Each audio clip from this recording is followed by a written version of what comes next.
Good afternoon, everybody. Welcome to this webinar, which is all about IR35 busting the myths. I'm going to turn on my webcam, so you should be able to see me as well as hear me. And I'm going to invite my guest today, which is Chris James from JSA, to turn on his webcam too. Chris, are you there? I am. Hi, Andy. Hi, Chris. How are you doing? Why don't you introduce yourself, Chris, to the many viewers that we have today? Yeah, hello everybody. I'm Chris James, trained as a chartered accountant, been doing that for 20 years, and I now head up the accounting division of JSA Services, which provides accountancy services mainly to PSC contractors. And JSA also has an umbrella department, and we also pay people who work via CIS as well. And I've been doing a lot of work in the last few years around employment status, including dealing with HMRC and Treasury on off payroll policy, of course, and all things related to that. So yeah, that's a potted history of me. Thanks, Chris. And we should also say that Chris has also been quite heavily involved in some of the campaigning that we've done with other groups like Contractor Calculator as well, with Dave Chaplin there, who people who come on this webinar regularly will know because he's been on this webinar. So Chris has been very helpful in that department too. And Chris and I are both sitting alongside each other at the IR35 forum, where we try to explain to HMRC some of the difficulties that are caused by this legislation and other legislation around it too. So thanks for your help on that side of it, Chris. We've got lots and lots of people on the webinar today, another fantastic turnout, so thank you for joining us. Do ask your questions. You should be able to see in the tab in front of you that there's a little box there where you can click on questions and enter your questions in there. And actually, it'd be very reassuring for us if you could just let us know within that now whether you can see and hear us okay. So can you see the slide, the title slide in front of you? Can you see us okay and hear what we're saying? That would be really good to know. Hopefully, yeah, you generally don't. Yeah, good. So we're going to be talking through some of the topics that we're aware of that people might get a bit confused about, or there's some myths around it, and trying to provide a bit of clarity on that. But there might be others that you have that you're wondering about, or something that you feel could be better explained. So do please let us know your thoughts in that questions tab, and we will, and while you're thinking up that, we will crack on. So here's a few things that we thought we would want to talk about today.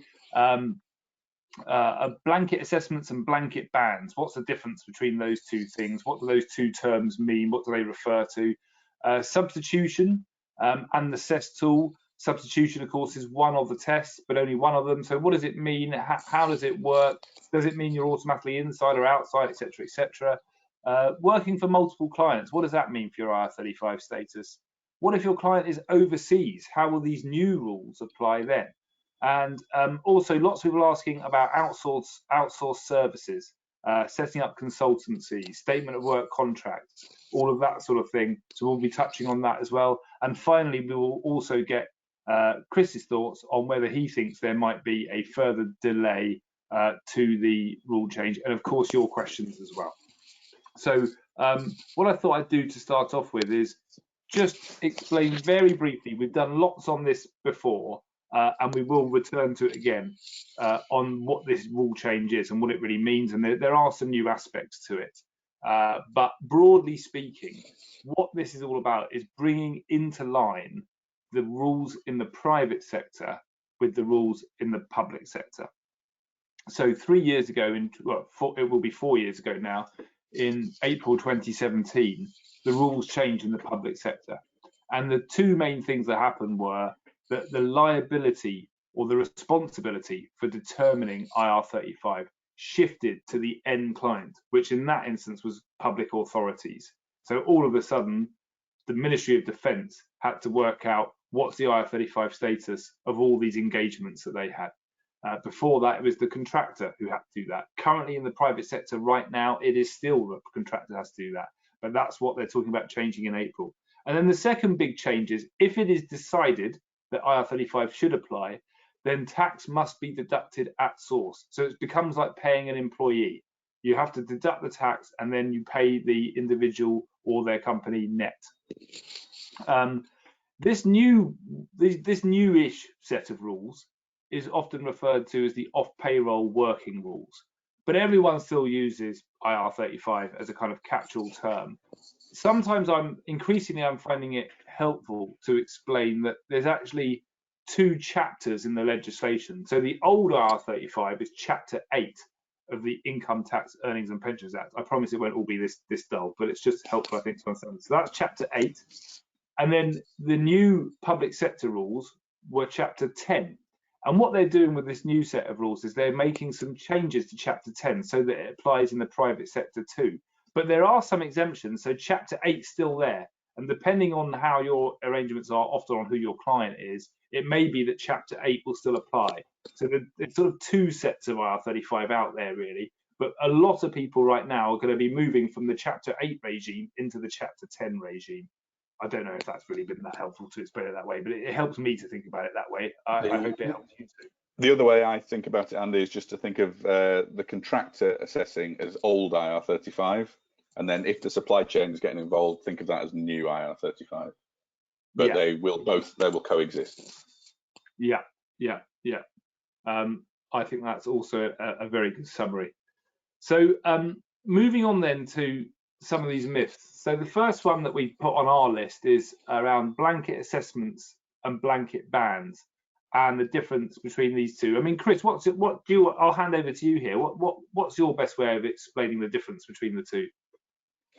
So what's normally taken, what these terms are normally taken to mean, a blanket assessment would be an end user faced with having to decide the status of a whole load of contractors' assignments, because we've got to remember it's each assignment whose status is being tested, not the contractor per se. What an end user should do is look at each assignment individually, because the working conditions and the situation of the contractor could be different in every case. Now, it is reasonable to say that you may have certain sectors and bits of business where there might be, say, a team of contractors working on something, and they are all on exactly the same contractual terms, and they are all working in the same way. But it's not reasonable to say that you can assess one of those people and just apply that determination to everybody else. And the law's quite careful on this. It gives, I should say the guidance is quite detailed on this. It gives examples of people just assessing one or two contracts and then applying that everywhere. And it says that that's not what people should be doing, and it describes it as not taking reasonable care. But the idea is that a true status assessment needs to bear in mind all the working conditions of the assignment, and it needs to bear in mind the situation that the contractor's in. So you can't do a proper assessment without looking at all those things. So blanket assessments, generally speaking, means taking a shortcut to decide on the status of a group of contractors. And that will normally, to most people, be taken as would meet the criteria for not taking reasonable care. So it's something that end users want to stay away from. Now, blanket bans, which we've also seen, especially in banking and financial services, is a different thing, or it's taken to be a different thing. What that is just saying, I'm not going to assess all these people. I'm just going to say that from now on, my supply chain must not have people working through their PSCs in it. Now, that could achieve the same result if you just assessed one contractor, found them inside, and then applied that to everybody. You might say, well, I therefore don't want to work with PSCs. I might then decide I want everyone to work through an umbrella or other option. But that's not the same as a blanket ban. A blanket ban is just saying we now have a policy of not working with PSCs, and there's nothing about that in the law that says that's not okay. So a blanket assessment would normally fall foul of the law, and a blanket ban is just a policy. Now, the revenue might be quite happy with that policy being enforced, because then it means everyone's paying payroll taxes instead. But that's not what the law. That's not the law requiring them to do that. It's just that the law is putting such a large group of responsibilities on an end client that they decide not to engage with it and work around it effectively. Yeah, it's a really unfortunate, and to put it lightly, side effect of this legislation, because what we saw this, as you say, Chris, in financial services a lot last year. So we all thought this was coming in last year. There was a delay. So now it's coming in this April, unless there's a further delay, which I think we'll talk about that a bit later. I don't think either of us actually think that's likely, but we'll talk about it a bit more. And what a lot of the banks did is they just did this blanket ban thing where they said effectively, we're not going to get involved at all in this world of issuing SDSs and understanding IR35 and getting involved with it. They probably accurately thought this looks really, really complicated and difficult. It will lead to lots of confusion and arguments, and we don't want to deal with it. We don't want to get it wrong and have a risk then that HMRC come after us. So we're just going to make a policy now, no more engaging PSCs. That's it. PSC, personal service company, not a term that we love at IPSE, but we sort of understand what we mean by it. It's a limited company contractor.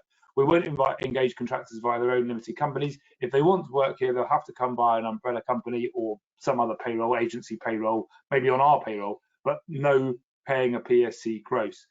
And what that means is lots of businesses actually had to close down.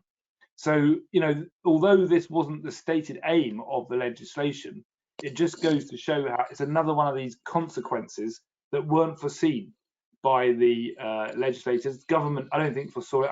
I don't believe actually that HMRC thought that this would happen in the way that it happened, particularly in that sector where it just went one big bank after another, just said, oh yeah, we'll do that, we'll do that, we'll do that. And so this is why IR35 it always has these unintended consequences. And as you say, a blanket assessment is actually something that you could point to and say, end clients should not be doing that. They are not following the legislation if they do that. That is against the law, you could say. They are obliged to take reasonable care when making an assessment, and you can't really argue that you've done that if you've just said, I've got 500 contractors here, they're all inside IR35. And another thing I just thought I'd mention about role-based assessments, because this is where there's been a little bit of confusion. HMRC have suggested that where you have lots of individuals performing exactly the same role, it is reasonable for a client to say, well, look, anyone who's performing, we've assessed this role we're going to decide is, say, inside or outside, and therefore anyone else who's doing that role, they'll be the same again. And you can see where they're coming from on that. But Chris, I don't know what your thoughts are on this. Even if you look at, say, the CESS tool, again, something we're going to talk about a bit later, this is HMRC's tool for helping clients to work out what the status should be for each engagement. It asks lots of questions about the individual contractor and their business. So even in a role-based assessment where people do exactly the same thing, and I know that they're often secondary factors, but you should really be weighing up actually what's going on with that business that I'm contracting with in order to understand fully their IR35 status. So I think role-based assessments are tricky things actually to say 100% this is definitely correct. I think that you're getting into murky territory. I don't know what you think about that, Chris. Yeah, I completely agree. I think I was hinting at that in what I said earlier in terms of, you know, you can have similar contractual terms in place, but then it does depend how that individual contractor is working and the other things that they do and how they're set up in business. Absolutely, you can't do a full status assessment without knowing what you need to know about the contractor. And in some parts of the marketplace, people are doing these kind of role-based assessments, but they're only reasonable to use in a kind of indicative way. So that you can say, looking at this role, it might be likely that a contractor fulfilling it will be inside or outside, but you can't finalize that decision until you've identified who's going to do the work. So I agree with that completely. Yeah. Okay. Moving on to the next one then. I've sort of grouped these two things together. They're two separate things really. But I mentioned just now the CESS tool, check employment status for tax. So this is an online tool which initially came about. Originally it was called something else. It was called the Employment Status Service, and it was designed just before and brought out just before that public sector change that we talked about before. And the whole purpose of it is to sort of acknowledge and say to end clients, look, you're probably going to be a bit confused about IR35 and how to determine whether or not it should apply. So we've created this simple tool online where you're going to go in, answer a few questions, and then it will churn out a result. It's either inside or outside of IR35. That's what the CESS tool is.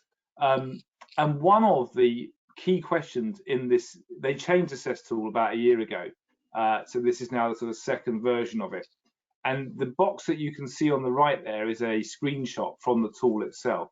And this is, you've gone into the CESS tool and you've said that you're an end client, because you can use this as a contractor, and you get asked broadly the same questions, but just asked in a slightly different way. So this is what the client would see on the substitution question. And I believe that CEST puts too much weight onto this question, so that if an end client says they do have a right to reject a substitute, it is fairly unlikely that you're going to get an outside of IR35 determination at the end of it. But bring it back on then in a way to explain why I've got this mixed in with substitution, is because personal service, as it's known as, is the way that the substitution, the idea behind substitution and why it's important in IR35 is because in order for it to apply, personal service has to be required. In other words, an individual needs to render their services personally. They can't get someone else to do it for them. That has to be in place for IR35 to apply. And so what a lot of people say is, can I send a substitute? If I can send a substitute, it should mean that IR35 does not apply. And people get quite into this and think that it's a bit of a silver bullet. No, I can send a substitute. So you've probably all had contracts which have included a substitution clause. So a couple of the myths around this is just to point out that personal service is just one of the main factors when determining IR35 status. You may not be able to send a substitute. It might be that personal service is required, but that doesn't automatically mean that IR35 applies, no matter what the CEST tool might tell you. The second thing is that just having a fairly weak substitution clause won't necessarily help you. You need to have what they call an unfettered right to substitution. In other words, if you have to go to your client and ask them, please, please, please, would you mind if I send a substitute? It really help me out. And they say, oh, all right then. That's not really an unfettered right to substitution. An unfettered right to substitution is more just sort of saying, you know, next week it's not going to be me, it's going to be Julie. That's pretty much it. And then there are these other points that if you look back onto the right-hand box, you can see how they've worded this question here. And I think this is worded a little bit in a bit of a tricky way myself. But essentially what it's kind of acknowledging is that a client can reject a substitute because they're not well qualified, but that doesn't mean that there's not a strong substitution clause in the contract. You know, there are certain things that a client could say, look, my security clearance procedures won't enable that to happen, but that doesn't mean that personal service is required for the purposes of IR35. Now, that question is trying to hint at that, but the way that they've worded it, I think would lead many clients to simply say, yes, of course, I have a right to reject a substitute. And that means the CEST tool puts you very, very firmly towards IR35. The client's view on this is critical because they're the ones that are going to be making the decision. Now, Chris, I've heard from quite a few IPSE members recently who have said, look, I've done the CEST tool and it says I'm outside, but my client says they've done it and they say it's inside. So obviously they're putting different answers in. And I think maybe this substitution question is at the core of all that. Do you feel that people are perhaps not seeing from the same hymn sheet on substitution sometimes? Definitely, and I think substitution, you know, you've highlighted it here as one of the things that it's a key issue for the CEST tool. I also think it's a key issue for the whole contracting market. As in, sometimes it gets more prominence than it deserves. I think the reason for that is that, firstly, unlike a lot of aspects of employment status, substitution is fairly easy to understand. We all know broadly what it means. You know, can I send someone else? But the big problem with it in the contractor market is that lots and lots of people have relied on it for many years as, oh, this is why I'm outside. I've got a substitution clause. And normally, in many sectors, what they often mean is there's a clause in my contract, but there's no real discussion of would it ever actually be allowed to happen, and what would my end client say if I said I was going to send a substitute. So it's very easy to see why, yeah, answering that substitution question in particular, the client might answer it honestly and the contractor answer it honestly, but then get different decisions out of the CEST tool. So I could easily see that happening. It's critical across all assessment processes that it's not just the contractor's view of the working practices that matters, it is what the rest of the supply chain thinks as well. And of course, that's partly what HMRC were trying to achieve with these changes. They didn't want it just to be one person's view. They want it to be a kind of balanced view about how the person is engaged, bearing in mind the views of all the different parties. But yeah, it's absolutely right. As you say, if you were in a tribunal or, you know, other court scenario, having your employment status tested, if you were a contractor and said, I have a substitution clause, the court would aim to speak to the supply chain to find out whether or not that would be allowed. So that's absolutely critical.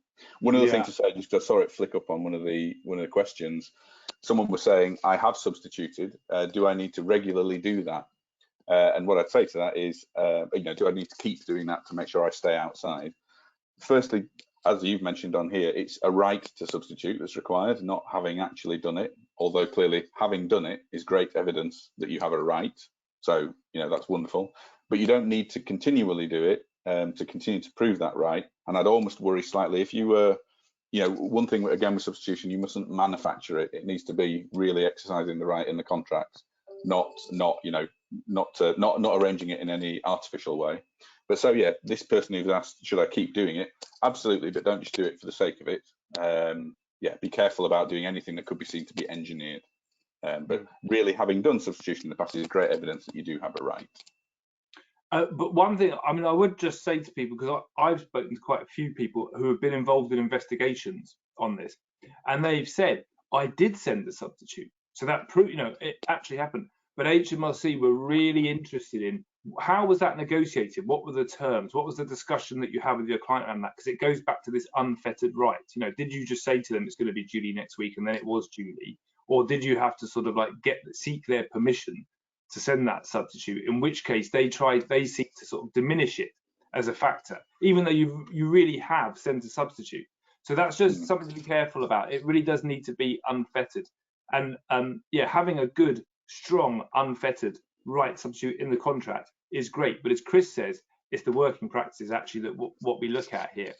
And now we're moving into this new world where the client might not really be reviewing your contract. I would imagine a lot of contractors will answer the CESS tool with their contract here and think, yeah, I can do that, I've got a clause there, yeah. The client's just going to think, would I really let them just send the substitute? The way that question's worded in front of you there, particularly if you don't read the sort of small print there, is, well, of course I've got a right to send a substitute. They might send some raving lunatic. Of course I need to be able to sort of say, no, I don't want that person.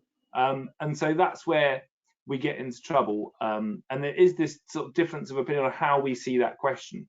I would say if your client's talking to you about your IR35 status right now, talk to them about your right to send a substitute. Talk to them about how they see that and how you see it, and how, if it is in your contract as a strong unfettered right, that's the way it should work, and try to get them to understand why this is important when determining status. Okay, let's move it on to the next slide. So multiple clients. Chris, surely if someone's got multiple clients, they're outside of IR35, aren't they? So the answer to this question, in my opinion, is yes and no. As in, having multiple clients is a great sign that you're more likely to be working in an outside IR35 type style, but you can't get an outside IR35 opinion just because you have more than one client.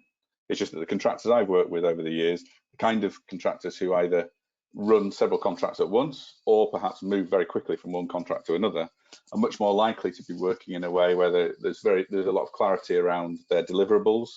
They're very much, they're only managed to the extent of how they delivered what was in the original assignment schedule. They're not closely controlled by their end client. They are autonomous. And so, yes, having multiple clients or a rapid change of clients tends to push you into working that way, but you don't get an outside opinion just because you have more than one client.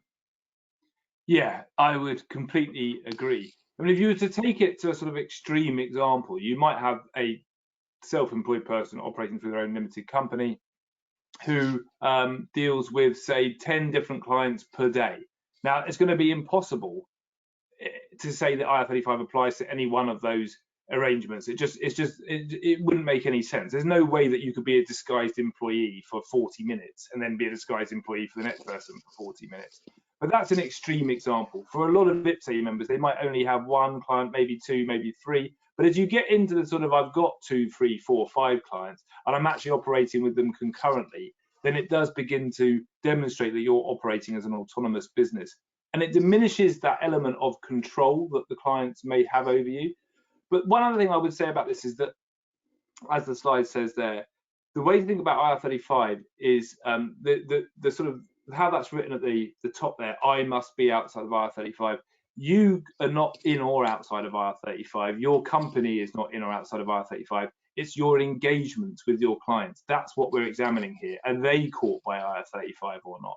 So it's quite possible that you could have two contracts running at the same time, and one of them would be caught by IR35, but this one over here with your other client, that one's not caught by IR35. So simply having multiple clients doesn't get you off the hook or on the hook if you've only got one client. It's all about examining each engagement. What are the terms? What's the relationship like inside each engagement? So that's one thing. One other thing I thought I'd just mention here, you see the name there, Kay Adams at the bottom. So Kay Adams is a TV presenter, best known as being one of the loose women on Loose Women. Well, she's maybe also known in other places as well, but that's one of her roles. But she had another show called The Kay Adams Show on the BBC. And it was this show that the HMRC decided that they wanted to investigate. It was that engagement, her engagement with the BBC over delivering that show. And the tribunal, the first tier tribunal, found that that engagement was not caught by IR35, but chiefly because she had this other engagement with ITV and other work too. So that was an interesting kind of judgment, because that takes us away a little bit from the idea of engagement by engagement. It is almost as if the tribunal there was saying, well, looking at this particular engagement could be one thing, but let's just stand back and actually just look at her business overall, and we'll decide her IR35 status based on that. Now, because that was a bit unusual, HMRC have appealed that decision, and I believe that has been heard, but I think we're waiting for a judgment on it. So it'll be really interesting to see what the upper tribunal has to say about that, because upper tribunals can set precedent, whereas first tier tribunals don't. So when I say set precedent, I mean the outcome of the judgment will affect other judgments for other cases in future, but first tier tribunals don't set precedent. That I believe that they can set a bit of a trend, and people can sort of begin to change it. What becomes popular, you know, a while ago it was all about being part and parcel of the client business, and then it was, you know, did you go to the Christmas party, and then it's something else. And those trends can be set by the first tier tribunals, but they don't set precedent. So that's an interesting one on the whole multiple client angle. But yeah, Chris, I agree with you. If you've got lots of clients, then you're more likely to be working autonomously, which means that crucial control test, you're likely to pass it in any one of those engagements, more likely to be outside of IR35. Yeah. Okay. Overseas clients. Chris, we get loads of questions about this because it has caused some confusion for people. Are you getting the same level of questions on this particular issue? Very much. I think it's partly because obviously when people start to understand the legislation, they look for when might it not apply, which might make my life easier. And so it's a common question of kind of, can me engaging with a different supply chain kind of get me around this? But also it's because the way that HMRC have talked about how they want to treat overseas clients has changed several times since, obviously when the public sector rules were announced, we didn't have the difficult question of overseas clients because you had to be a UK-based public authority in order to be subject to the legislation. But ever since the first draft of the private sector rules, there's been confusion around how supply chains that very commonly have at least three parts to them, being the contractor and their PSC, probably a recruiter or an agency, and then an end user, how the overseas rules will affect those different situations. So just very briefly, kind of over an overview of it is that first off, don't forget the contractor's tax status. Now, for almost everybody listening, I expect they are UK tax resident, but if they as individuals are not, then indeed old IR35 and new IR35 would not apply to them. It's not a decision, you can't just elect to be non-resident, but if you are non-UK resident for tax purposes, then old and new IR35 don't apply to you. And so that's the end of the discussion. However, outside the contractor, and sorry, just a point there to remember as well, where your PSC is based is not relevant. It's where you as the individual are as to whether this applies. But then the other end of the chain, the big question is the end client, are they subject to the rules? Now, for them to be subject to the rules, they have to have a permanent establishment or a permanent connection to the UK. So, for example, if you had a company that was based and operated in Germany, but it had a UK agent permanently based in London, that would count as a UK connection, and that business would still be subject to the rules, even though the main business is outside the UK. So you have to look carefully at whether or not you're dealing with a business that's in a group with UK and overseas parts, and you have to look carefully at whether someone is, for example, if you were working for a UK business and then invoicing moves overseas, has the business you're working for moved overseas, or is this just an invoicing convenience to try and get around the rules? So that's the key thing. Has the end user got a permanent connection or permanent establishment in the UK? And something as light as one agent being there dedicated to that end client would be enough to connect you to the UK. And the test is you just have to see whether or not that's in place just as you approach the 5th of April before the new tax year that we're considering starts. And this is one of those instances where it's helpful to remember that whole chapter 8, chapter 10 thing, and where, you know, who the client is and whether the supply chain is getting involved. It can change which bit of the legislation applies, because if there is no UK entity and it's a purely overseas client, then you're back to the old chapter 8, where the individual contractor is the party liable for IR35 and is the party responsible for making an IR35 determination on its own engagement. But of course, I would say that, you know, if you're working for an end client in America which has no UK entity, there's no way that HMRC would be able to prove, I think, that, or not very easily, would be able to prove that IR35 applies to that engagement, because the end client wouldn't really feel like talking to them about it, I wouldn't have thought. So no, absolutely, I totally agree with that. And I think that's one of the reasons why they've kept changing, HMRC kept changing their approach to overseas entities, because the reality is, if you went to some company in New York or somewhere and said, tell us all about this assignment, I don't think you'd get a very long answer. Is there mutuality of obligation, they would ask in the UK? You can imagine them just staring back blankly at them and saying, I'm just going to put the phone down, thanks. Yes, this is so just to look out for, though, is that you are sort of on the hook. So just to be a bit wary, if you're working for an overseas client, it's not that you're completely outside of the IR35 regime. You're in the old IR35 regime, but it's going to be an engagement which HMRC would probably be reluctant to investigate with any great fervour, I would have thought. Okay. Contracted out services. So we get lots and lots and lots of questions about this one as well. And again, probably not really so much of a myth, but lots of ideas cropping up and creative ideas that people are examining this. Do you want to explain to us, Chris, how this contracted out service provisions work within the legislation? Yeah, sure. So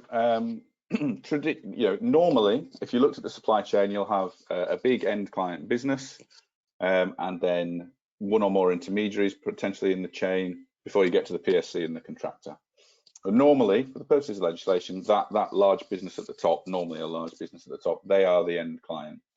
However, in some cases, often either groups of contractors or recruiters become specialists in a certain area, and they start, rather than just supplying people or bodies, as it were, body shop style, as it is often called, they start to supply whole services. So, for example, that would be, instead of supplying 5 people with an expertise in a certain kind of development, they instead choose to work with the end client in the way that they're supplying perhaps a change to payment infrastructure on a web platform or something like that.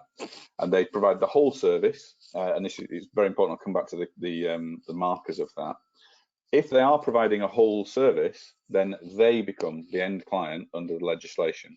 So 2 important impacts there. The original end client is no longer in the chain, and therefore they can't have liability transferred to them. And secondly, the consultancy business, or the business supplying the whole the outsourced service, it's their size that then becomes important, rather than the size of probably the large end client that originally existed.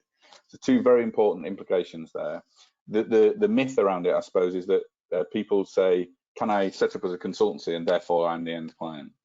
The point here is you can't just say that you're a consultancy, and you can't just say you're supplying whole services or contracted out services. You have to actually be.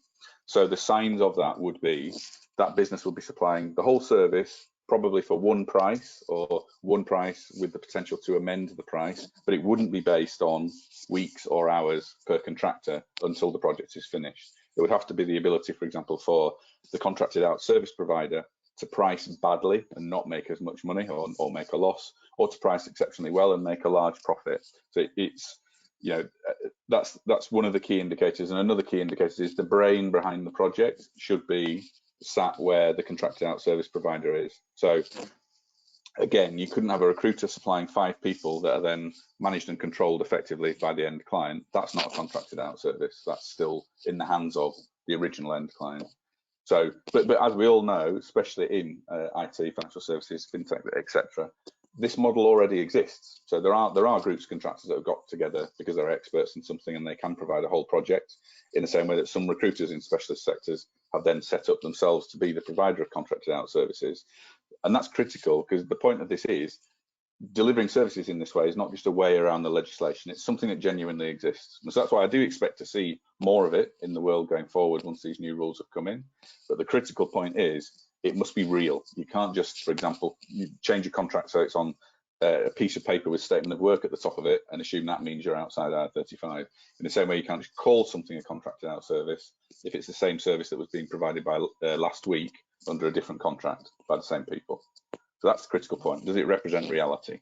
But of course, it's a real model, and it does give protection to the supply chain in certain circumstances. I completely agree, because the slight worry is that we've had some people saying things like, well, look, you know, I'm at the current client having some discussions around IR35 status. Their mind is to dump me in this team of people that I've been working with, all of us inside of IR35, either because they've done a rigorous assessment of each contract, or they haven't. But either way, the net result is we're going inside IR35. So what our proposal is that we're going to band together, form a consultancy, and then just come back to work on Monday and all be sat at the same desk, basically doing the same thing. That's not going to work. But if you were to genuinely change the way that you provide that service, to deliver that project to the client and have a whole new set of contracts and quite possibly payment terms and all sorts of things be very different about it, then that would become a contracted out service. So that's where you're going to have some difficulties. And remember the Friday to Monday phrase that was used in the old days of IR35, which in that time meant someone was working as an employee, they left on a Friday, then they came back on Monday as a contractor and carried on the same job. And that's what IR35 was sort of supposedly there to target and sort out. I think that mentality will apply again with contracted out services. So don't think, be wary of that Friday to Monday idea. HMRC, I think, will be looking out for that. And then the other thing I think about this is that I think that the rules which govern what is and what isn't a contracted out service are actually pretty complicated. Possibly it's the new IR35, working out an IR35 status. I think that it could become something that we're still talking about in a few years' time. And it will be really interesting to see if there is any kind of case law that develops around this, whether HMRC tries to take a client to a tribunal saying you owe us all this tax because you didn't deduct it from these people, and they say no, they were a contracted out service, we weren't the end client, we didn't have the liability, that was on them. And then we have a case, and I don't know how that will work out. I can't imagine it, and whether I'm dreaming a bit and that it would never really work in that way. But I can see a sort of argument appearing here about, no, it's a contracted out service, and HMRC saying no, it's not, and then how we resolve that I think could get very messy. But anyway, there you go. Absolutely. I think that's sorry, just to say, I think it's absolutely true, and I think it's almost as complicated as employment status itself, or that has the potential to be. They'll need another CESS tool, which perhaps a contracted out services tool, cost tool. There you go. Yeah, exactly. Statement of work, I'll just mention that as well, because we get slightly tied in with this same kind of idea. So a statement of work is a setting out of the project. It's a statement of the parameters of the piece of work which is going to be delivered. It's sometimes a type of contract. It's referred to as a statement of work contract. And some people are saying, well, if you have a statement of work contract, then IR35 doesn't apply. Again, it's not as easy as that, but it can be helpful as a way, if you're generally working in that way, to have that statement of work which really clearly explains what's going to be delivered in there. That can be a helpful way of demonstrating that this is not an engagement which IR35 is likely to be where it's likely to apply. So I'm not dismissing it. It can be helpful, but it's Friday to Monday. don't just think, oh, hang on a minute, I'll change my contract, I'll just knock up a statement of work contract and I'm going to come back and sit down and carry on as I was before. That won't work. If HMRC will be able to look through that probably quite easily if they decide to investigate, and then you're back where you started. You've still got the same problem. So none of these things, unfortunately, are sort of silver bullets, easy ways around the legislation. But they are ways that, as you say, Chris, I think that people might start to restructure so that they can remain completely compliant with the legislation, not in a getting around it way, but just in a full compliance sense, and carry on doing business with one another. Absolutely. And just to reiterate the point you said, the things to stay away from here are trying to use contractual terms or whatever to pretend that the situation has changed. We should obviously avoid that. But also in the same way, you should bear in mind that, for example, if your status at the moment is, you know, a bit of a close run thing, if real changes can be made to your working practices, then that does make you more outside or inside than you were before. As long as they're real and genuine, there's nothing wrong with those either. Okay, this is the sort of last one of these things that we've talked about, because there's lots of talk around this, around is there going to be a delay? You know, we did have one last year, as I said earlier, because of the pandemic, essentially, and also because there was an awful lot of noise around this change. It's very controversial. It's been a difficult journey for the government to go on. And at that time, of course, they hadn't actually done the finance bill, and they didn't really have well, they did by that stage, I suppose, but they'd really only just come back in from the general election, so everything was a bit raw. They delayed it for a year. Now, is there going to be another delay now? We're still in the pandemic. If they were worried about the economy then, they're presumably still worried about it now. What's your thoughts on this, Chris? So I don't think there will be. I don't think it's impossible, but I don't think there will be. I do agree with you that the political argument could easily be made again now, which was, if we weren't ready for this in March 2020, why are we ready for it in March 2021? When the original delay was made, I don't think anyone expected, or people certainly, there was more optimism about us coming out of this rather quicker than still being in almost feeling like we're in the same place as we do now. So politically, I could imagine someone making the argument, why don't you delay it again? I just think there's so many other things going on that that's unlikely. The other point of view, the other reason I think that is that when the legislation was delayed last year, lots of big business like the banks they left their bans in place. If there's another delay, then I imagine more big businesses thinking about unwinding the position they took, and that would therefore have a real impact on cash flow straight away for the Treasury. So I don't think there will be one. It is, as you say, it's already on the statute, although there's a bit of tinkering they need to do to fix a small part of it, although they're going to put out lots more guidance shortly on that. And yeah, I still think it's suboptimal legislation, to be very polite, and I still think there are better ways to solve the problem. We've mentioned already, there are lots of court cases going back to, or tribunal cases going back to tribunal for another view. There's questions surrounding the tenets of self-employment, which really should be sorted out before making large changes like this. But all those reasons were there before, and they didn't cause a delay. So I don't expect a delay. And everything that the revenue and that people like the Financial Secretary to the Treasury have put out in the last few weeks has been, yes, it's going ahead. Yeah, they've fallen over themselves to confirm it's going ahead. So I think it is going ahead. Obviously, it could, though, get cancelled, but I think that's very unlikely. Yeah, we had HMRC on this webinar 2 weeks ago, and I asked them about this, and they were fairly clear there that as far as they were concerned, it was going ahead. I think, you know, obviously, it wouldn't be up to some civil servants to decide anyway. It's on the statute, but this would have to be a decision taken at the very top of government. You know, essentially, Rishi Sunak would have to decide with Jesse Norman that they don't want to do this now. And all the evidence that we have points to the fact that they do want to do it. There was a big vote in Parliament last summer, and some amendments were put forward, one of which had quite a lot of support from all the opposition parties and a handful of Conservative rebels, and that would have delayed it by 2 years. But the government has such a big majority, and rumour has it they were sort of, you know, Boris Johnson and Rishi Sunak were personally intervening and going and telling their MPs that they had to vote for it. So, you know, that being the case, it seems unlikely. However, IPSE is still campaigning on this issue. we are going to launch a new letter writing campaign tomorrow. We're going to push right to the very end. We think this is disastrous legislation. We think it's bad for business. It's a work killer. It's going to be bad for the economy. I don't know why the government's doing it.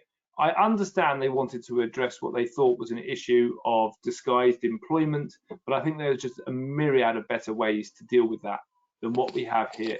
So we are still 100% campaigning to stop this, but we also need to inform our members on what it means and what the rule changes and what the legislation is saying and the conversations they might need to have with their clients because of it and what the small client exemption means and all the rest of it, and have webinars like this where we're actually just explaining to people. But just, I don't want anyone to be under any doubt at all. We are campaigning, we are lobbying on IR35. And the top of our budget list was when we submitted our submission for the budget, we said delay the changes to IR35 again and let's have a rethink on this because it's not a good idea. But unfortunately, I think that the government aren't going to go for it. Yeah, just want to totally express that I'm completely behind you on that. Just the idea at the moment, as we, there are all sorts of things going on, COVID, Brexit, and the recession, that's kind of overlaid on top of that. And the idea that it makes sense to make it harder for businesses to engage people in an entrepreneurial way, it just seems like madness to me. I just don't know why you'd do it, and especially why you would do it now. But here we are. So all we can do at the moment is prepare. Yeah, great. Well, look, we've gone on slightly longer than I said we would, but we still have 15 minutes or so for some questions. So I'm going to get to a couple of those. I'm also going to leave this slide up here, which you can see, which has some useful links. Now, the recording of this webinar will be sent out to everyone, and we'll send you these links as well. And the QR code that's there, if you hold your phones up against that, then you'll be able to leave us some feedback on what you thought about this webinar. And that's really helpful to us because it helps us to understand how we can make improvements, and you can suggest other topics for webinars that we could do. So please do take the time to fill in that feedback form, and you'll get the recording in within about 24 hours, as I understand how they do it. So a couple of questions we've had that I've been noticing while we've been going along, and thanks to everyone who's been sending them in. We've had a question about employers NI. Now this comes up a lot as well. Now, obviously, when IR35 applies, it means essentially in this new world of IR35 that employment taxes apply, which means that there is PAYE and national insurance. And there's two types of national insurance, employee and employer. The employers is paid by the employer, yet the way that this has, in many cases, not in every case, but in many cases worked out, is that indirectly, the contractor ends up paying both sets of NI. What are your thoughts on this one, Chris? Yeah, you're absolutely right in that we do see that in some sectors, and unfortunately, when we look at the public sector, it seems to happen the most for the lowest paid people. The commercial reality was that although the new legislation applied, the supply chains often couldn't find any more money to pay the costs of the worker. And therefore, because those workers' costs now need to include employers' national insurance, it meant that it wasn't just a case of a limited company rate of pay converting into gross pay, which is kind of how the legislation imagines it, reading between the lines, because it does make clear that it says, and if there's an agreed rate, then the employer's national insurance should be added on top of it. That's what it imagines. It's just commercial reality is all supply chains couldn't immediately find 12, 15% extra pay to cover that contractor's rate. So from my point of view, that's a commercial reality. Some rates did get increased in some sectors, and depending on how important the contractors were, they'll have a better argument for increasing their rate. But the key really, whatever situation you're presented with as a contractor, is to make sure you get a very detailed illustration of how your pay will work under whatever the new thing being offered is, so that you really know what the impact is on your take-home pay. And if you're given a good illustration, then you've got the best information to then have a debate with your supply chain, if you are able to, about increasing the rate or about making clear how much of an impact it's having on you and how much that should be shared by the rest of the supply chain. So it's, in the worst cases, we found that people would end up with a lot less net take-home pay, and they wouldn't even understand how their pay was being taxed. And also the other thing about that was, where that happened, that was the area that was most at risk of being preyed upon by loan schemes and other things like that, which then were offerings by providers that looked like they were then getting people's net pay back up to where they wanted it to be. But if they were supposed to be paid on an employed basis, then that meant the right amount of tax wasn't being deducted, and those contractors, of course, as we all know, end up with a nasty shock later on. Yes, we were talking before, Chris, and we're going to do another webinar in a couple of weeks' time, few weeks' time, about what the realities are of going via an umbrella company. And I think that you have kindly said that you might come on a bit to talk about that a little bit more. So we'll work on that content and bring that to you soon. Leading a bit on from that type of question, actually, we had one that was sent in earlier from Karima. If my next contract is inside IR35 and I have to work via an umbrella company, do I raise an invoice adding VAT or not? And do I then get paid into my personal account or business account? Yeah, so this is obviously what this legislation is doing now in the private sector, is making a lot of people who may never have worked through an umbrella provider have to look at umbrella employment and see how it operates. So the principles here, that in simple terms, if you are working through an umbrella company, an umbrella business, a compliant one, then it will take you on as its employee for that contract. So you will be being paid via a payslip. So you won't need to invoice anybody. The umbrella company will normally charge VAT for your services, but you won't get near that because the umbrella company will be given a rate from which it has to take its own costs, and then all the rest of the rate will be converted into your pay, and therefore obviously has to include a combination of gross pay and employees' national insurance. So you'll be paid as an employee, so therefore your business bank account won't come into it. You'd be paid into an individual personal bank account because employers have to pay an individual for their work. So you won't need to invoice, and you will get the money into your personal bank account, and there should be no further tax to pay unless there's something on your end of your tax return that interacts with other things. So it's simpler, but unfortunately, obviously in almost every case, that the tax take you will experience will be higher through an umbrella. Thanks. Okay, we've had another question here. Now, I'll just try and say this one slowly. It's slightly complicated. Okay, picture this supply chain, Chris. End user client is public sector. Then there's a consultancy. Then there's a freelancer. So the question is, who is responsible for making the IR35 determination, and who is liable should a determination, let's say, be considered incorrect upon review by HMRC? Yeah.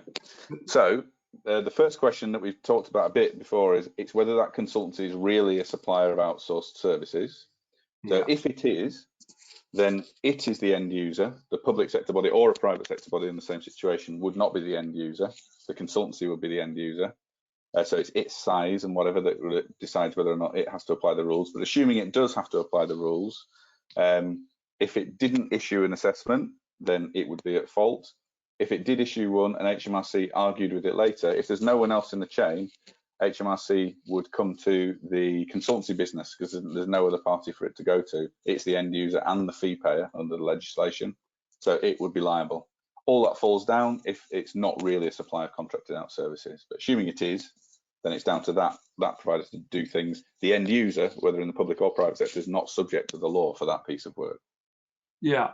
I've been interested in this question because, and I don't know if you've seen any of this, Crystal, and I've only had maybe one or maybe two examples of this. People have contacted us saying that they've been working in the public sector via a consultancy outside of IR35, and this rule change coming in April has suddenly triggered a decision that in fact it's inside of IR35. Now that doesn't make any real sense to me that this should make any material difference to the status there, because as you said, if the consultancy is providing a contracted out service, which presumably is what they had thought it was doing, otherwise the public sector would have had to have made a decision, which they weren't doing. The public sector hadn't issued any sort of determination of the status before, but somehow this rule change is triggering now that somewhere in that supply chain to say, no, we need to make a decision and IR35 applies. Yeah. Now, I've struggled with this before, but I was just delving into the back of my mind there because that has come up before. The reason for it is, in the public sector, when those rules were in there, if it was a contracted out service, then the end user has moved and it's moved to a separate business. normally that business is not in the public sector. That would be a private company. Yeah. And so therefore, in the public sector rules for the last 2 or 3 years, or 4 years, if a consultancy business is involved, then that takes away the whole question. There's no decision to be made by that consultancy business. But once the private sector rules come in, that consultancy business will be covered by the private sector rules, if it wasn't covered by the public sector rules before. And so therefore now someone does need to assess when probably no one did before. That's why that's coming up as an issue. Now that doesn't mean, of course, that those people are automatically inside. It's just that they didn't have to worry about it. It was down to the contractors to self-assess until the new rules come in April. And presumably that consultancy is also a medium or large size business, because one other thing which has caused a modest amount of confusion is the small client exemption which exists in the rules, which a lot of consultancies I think would be able to make use of that exemption, because they don't have what you need to have to make yourself a medium or large size business. This new set of legislation only applies if the end client is medium or large. If they're small, we're back to chapter 8 again. We're back to the old IR35 where the contractor has all the responsibility.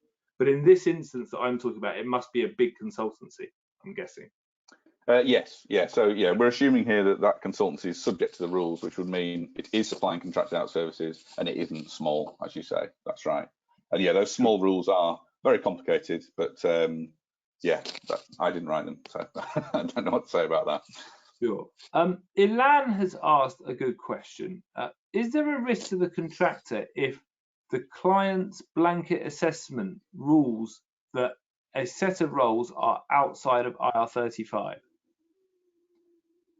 So if the client says we're going to do a blanket assessment and actually decide it's outside, maybe on a role based or whatever, but it's outside of IR35, is there any risk to the contractor now post April? Not in a straightforward way, no, because what's happened there is the end user probably hasn't taken reasonable care, and then assuming they may or may not then pass the SDS down the chain, the first place the revenue would go would be to whoever's paid to the PSC without deducting tax, if those roles or those pieces, those assignments were inside. So the contractor hasn't got any direct risk. There are questions, and still we don't have the final answer on this, about how, if in future HMRC go and collect some employment taxes from the deemed employment payment from fee payers in the future, how will that interact with any taxes that the contractor may have already paid through their own PSC? And that's still in progress. It's not clear yet. In self-employment, there are some more obvious offset rules, although they're also very complicated. Because you could imagine being in a situation where you've paid corporation tax and dividend tax. Should you have paid more or less through an employed method, would you have taken the role in the first place, and so on? But certainly in terms of the rights the revenue have to come and collect tax, that's not, these rules are all about the supply chain paying those employment taxes, not the contractor. So if the supply chain hasn't complied, it'll be a part of the supply chain that is at risk. Yeah. Yes, I would agree. Yeah. Andrew's asked, I'm being asked to go inside IR35 from the 1st of March instead of the 5th of April, in order to avoid any IR35 billing issues into the new financial year. What's your comments on that one? There could be administrative reasons that the supply chain wants to do that, but it's possible it's more likely leftovers from the original legislation. So when the rules came into the public sector, and on the first drafts of the rules that were written for the private sector, it was the timing of the payment which determined whether or not the new rules applied. So if you got paid from the 6th of April onwards, then the new rules applied, irrespective of when the work was done. But on the version of the rules that's coming in April 21, it's when the work was done that matters. So you could work right up to the 5th of April and be paid for that work without anyone considering the new rules. Work you do from the 6th of April needs to have the new rules considering on it. But that doesn't mean your supply chain is not allowed to, for example, just say the last time we'll pay on the old rules is this date. But we saw a lot more of that before when people were trying to comply with the old version of legislation, but it's changed now.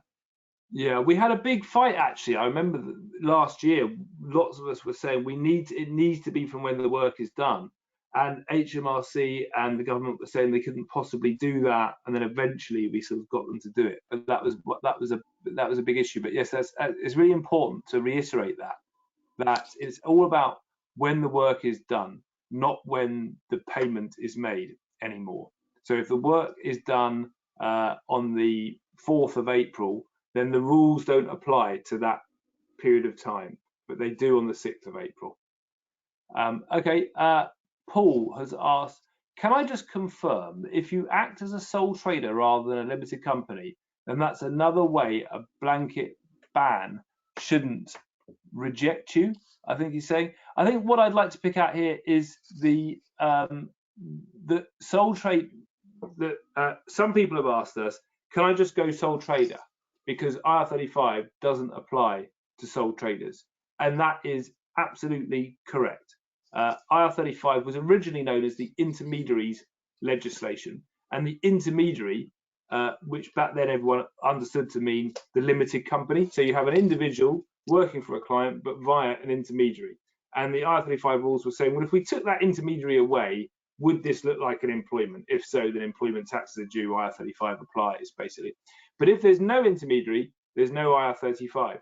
However, there are pre-existing rules, which Chris actually referred to sort of a minute ago, which impact sole traders, which mean that if a client pays a sole trader gross and HMRC decide that in fact employment taxes should have been deducted on those payments, then they will go after that client for that. So there's something already similar in place in a way for sole traders. So it's not really too much of a workaround.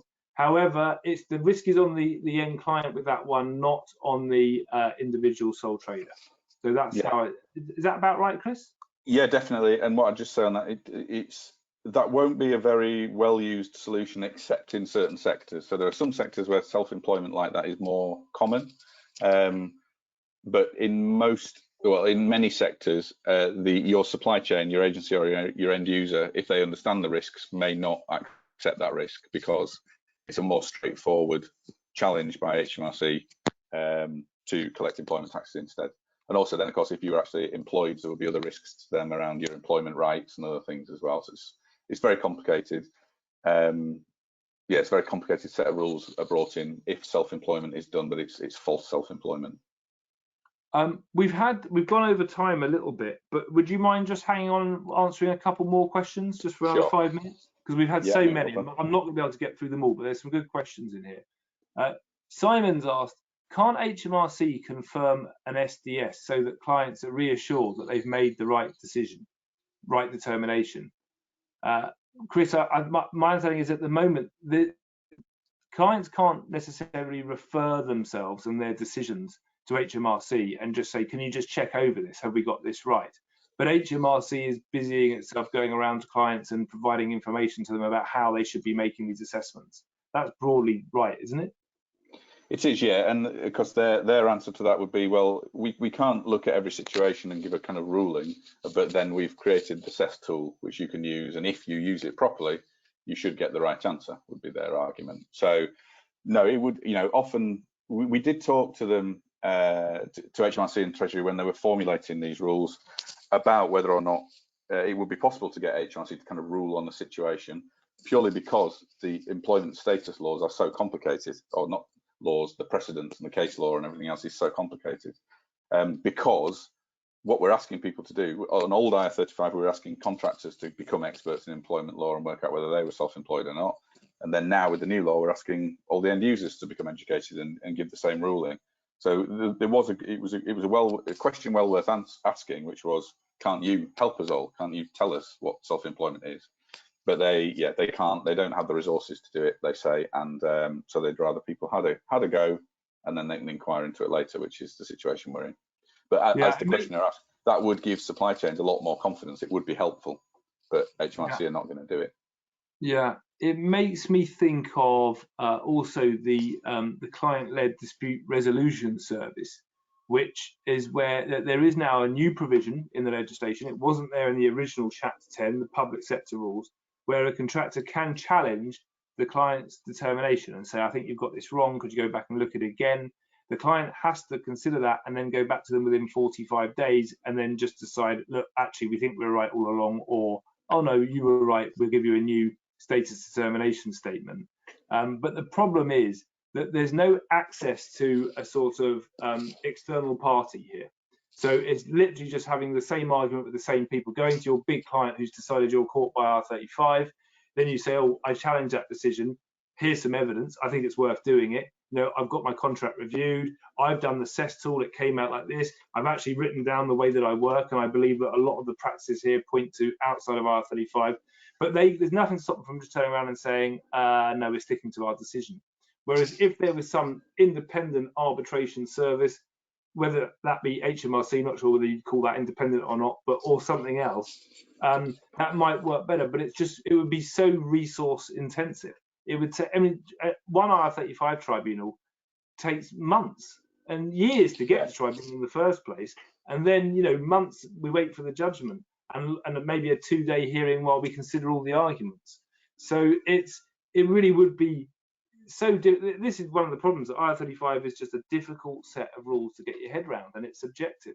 And yeah, I agree that it would be great if there could be some kind of definitive ruling. That's in, that's not. You got that one right, you got that one wrong. But unfortunately, it's not going to work like that.